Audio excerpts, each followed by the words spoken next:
दोस्तों नमस्कार।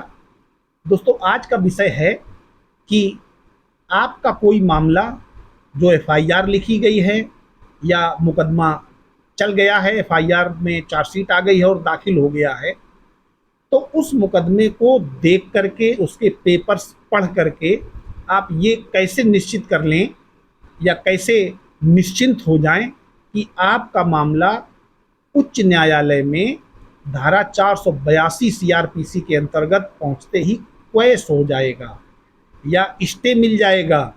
तो आज मैं कुछ 15 पॉइंट्स पर बात करूंगा। आप सबसे पहले अपने उस मुकदमे में ये चीज़ें देख लें।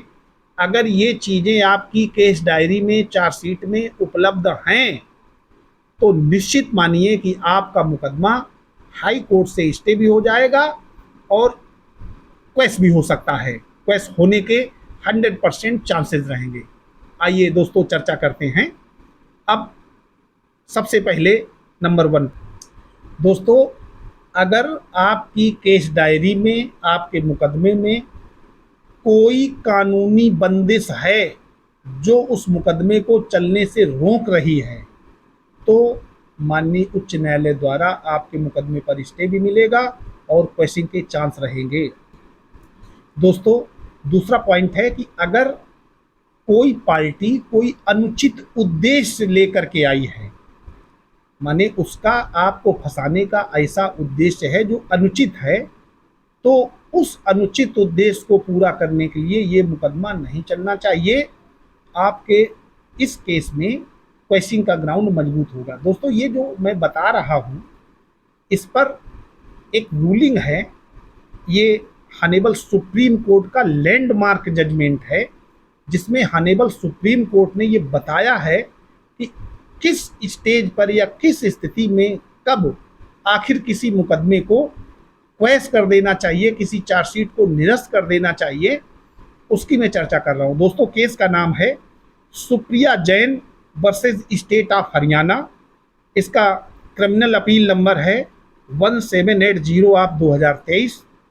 स्पेशल SLR क्रिमिनल नंबर है 3662 ऑफ 2023 और ये जजमेंट डेट है 4 जुलाई 2023। और ये पॉइंट हनेबल सुप्रीम कोर्ट ने एक दूसरे केस में कहे थे, उनको इसमें उद्धृत किया है। वो जो दूसरा केस है जिसमें कहे थे उसका नाम है अमित कपूर वर्सेस रमेश चंद्र। ये 2012 में कहे थे। ये 9th वॉल्यूम है SCC और पेज नंबर 460 पर है।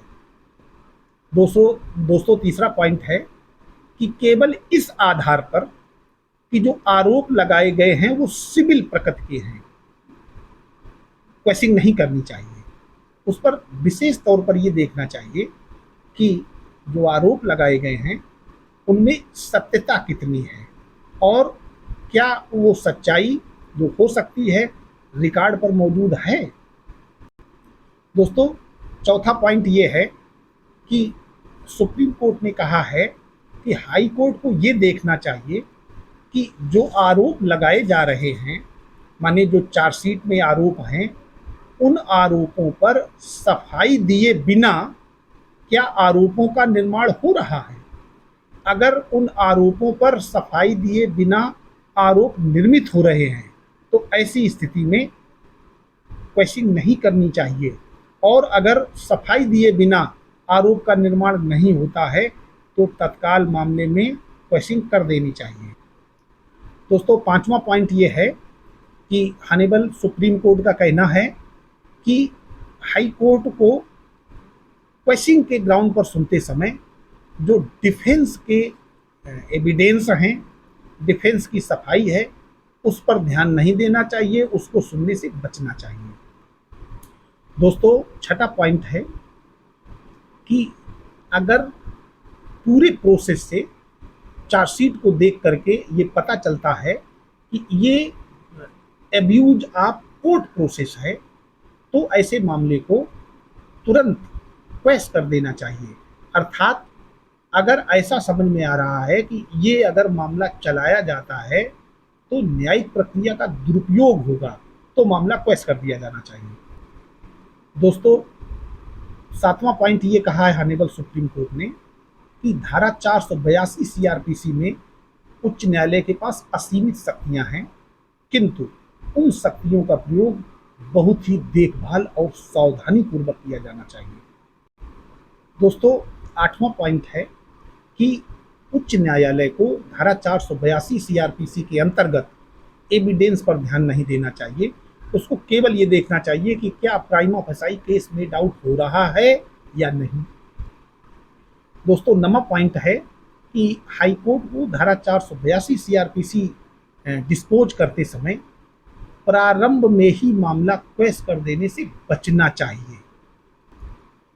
अगला पॉइंट है कि अगर लगाए गए जो आरोप हैं उनमें वो सिविल प्रकृति के हैं और क्रिमिनल का भी थोड़ा बहुत मामला बनता है, तो भी उस मामले को क्वेश कर देना चाहिए। सिविल प्रकृति के मामले को अगर क्रिमिनल रंग दिया गया है तो उसे आगे चलाने से कोई फायदा नहीं होना है। वो मामला तो सिविल मुकदमे से ही निपटाया जा सकता है।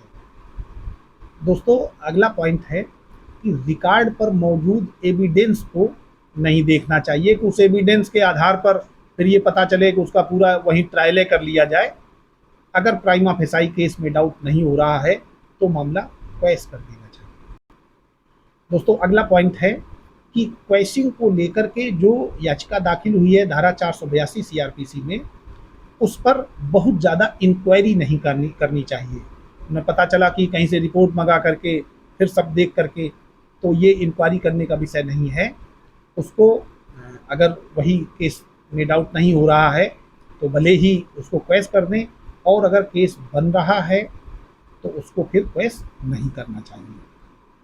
दोस्तों, अगला पॉइंट है कि प्रोसिक्यूशन के लिए जो क्वेशिंग है और डिफेंस के लिए जो क्वेशिंग है, अगर उसकी संभावना 50-50% हो, आधी आधी हो, या चार्ज की प्रक्रम में जैसे चार्ज फ्रेम हो जाता है फिर उस चार्ज को लेकर के धारा 482 सीआरपीसी में आया जाता है, तो अगर ऐसा चांस समझ में आ रहा है कि 50% है, तो ऐसे मामले पर प्रोसिक्यूशन की ओर ध्यान दिया जाना चाहिए और मामले को क्वेश नहीं करना चाहिए।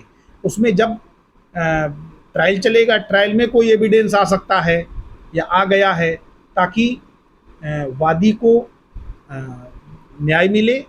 इसलिए ऐसी पिटीशन को जिसमें 50-50 चांसेस हैं तो उसको क्वेश नहीं करना चाहिए। दोस्तों, माननीय उच्चतम न्यायालय ने ये भी बताया, और ये एक प्रकार से कानून का रूप ले लिया उस शब्द ने, कि अगर धारा 173 के अंतर्गत आरोप पत्र दाखिल होता है और उसमें कोई कानूनी डिफेक्ट होता है, कानूनी डिफेक्ट है, तो उस डिफेक्ट के बावजूद भी ट्रायल कोर्ट को चार्ज फ्रेम करने की शक्ति है और उसकी शक्ति को समाप्त नहीं किया जा सकता। तो अगर कोई इस तरीके का मामला है तब भी चार्ज फ्रेम केवल इसी आधार पर चार्ज फ्रेम होने के बाद मामले को 482 सुनते समय क्वेश नहीं करना चाहिए और बहुत सारे ग्राउंड देख लेने चाहिए। अगर कोई संभावना बनती है कि सज़ा हो सकती है, कन्विक्शन एक्यूज को हो सकता है, न्याय मिलने की उम्मीद है वादी को, वादी मुकदमा को, तो ही नहीं डिसमिस करनी चाहिए, अन्यथा की स्थिति में क्वेश कर देनी चाहिए। दोस्तों, इस विवेचना से तो ऐसा प्रतीत हो रहा है कि आपके मुकदमे में हो सकता है कोई एविडेंस ना हो, कोई एविडेंस ना आए। आप ऐसी पिटीशन जो 482 की ऑनेबल हाई कोर्ट में दाखिल करते हैं उसको बहुत सोच समझ के लगाएं। ऐसा ना हो कि आप अपने लिए एक मुसीबत ले लें, वहाँ से कन्फर्मेशन करा लाएं और उसका एक बैड इफेक्ट भी पड़ता है, पैसा भी बर्बाद होता है, और पता ये चला कि वहाँ से ये लिख के आ जाए कि आप ट्रायल चलाइए, ट्रायल में कोई एविडेंस आएगा तो देखेंगे। तो ऐसी स्टेज में जहाँ आपको लग रहा है कि ये झूठा मुकदमा लिखा गया है, झूठी बातें हैं, और वो बातें ट्रायल होने पर ही संभव हो सकती है कि पता चले कि झूठी हैं, तो ऐसे मुकदमों में आप 482 सीआरपीसी के अंतर्गत उच्च न्यायालय में ना दाखिल करें। अगर आपको लगता है कि कोई प्राइमा फेसाई केस में डाउट नहीं हो रहा है, माने प्रथम दृष्टया आपका मुकदमा इंटरटेन होने योग्य नहीं है, तो जाएं। अभी जो मैंने पॉइंट पर चर्चा की है, इनमें से कुछ भी आपको ऐसा लग रहा है कि मेरा पहुंचना आवश्यक है, तो आप जाकर के ऑनेबल हाई कोर्ट में मुकदमा समाप्त कराने के लिए, क्वेश कराने के लिए प्रेयर कर सकते हैं धारा 482 सीआरपीसी के अंतर्गत। और अगर आपकी बात में दम है, आपकी बात सही है, तो निश्चित ही आपको सफलता मिलेगी। आपके खिलाफ झूठा मुकदमा हुआ है, और अगर आप ट्रायल चलाते हैं, ट्रायल में ऐसी बातें आती हैं, पुलिस ने और वादी ने मिलकर के कल्यूशन के थ्रू आपके खिलाफ चार्जशीट दाखिल की है, तो उसमें वादी को और ऐसे विवेचक को आप जरूर सजा करवाएं, उससे उससे इस तरीके से निपटें, मामला ख़त्म हो जाए। दोस्तों, इस वीडियो में इतनी जानकारी मुझे ठीक लगी, क्योंकि बहुत सारे लोग छोटे छोटे मामलों में सीधे हाई कोर्ट पहुंच जाते हैं और वहां से कोई लाभ भी प्राप्त नहीं कर पाते हैं। तो मुझे बताना आवश्यक लगा कि ये आवश्यक चीज़ें हैं, इस केस से निकली हैं। Honourable high court supreme court का ये लैंडमार्क जजमेंट है, तो 2023 का है, इसलिए मैंने इस विषय पर चर्चा कर दी। बाकी आपको अगर हमारा चैनल अच्छा लगता है, जानकारी अच्छी लग रही है, तो हमारे चैनल को सब्सक्राइब करें, हमारे वीडियो को लाइक करें और अपने दोस्तों में अधिक से अधिक शेयर करें। नमस्कार।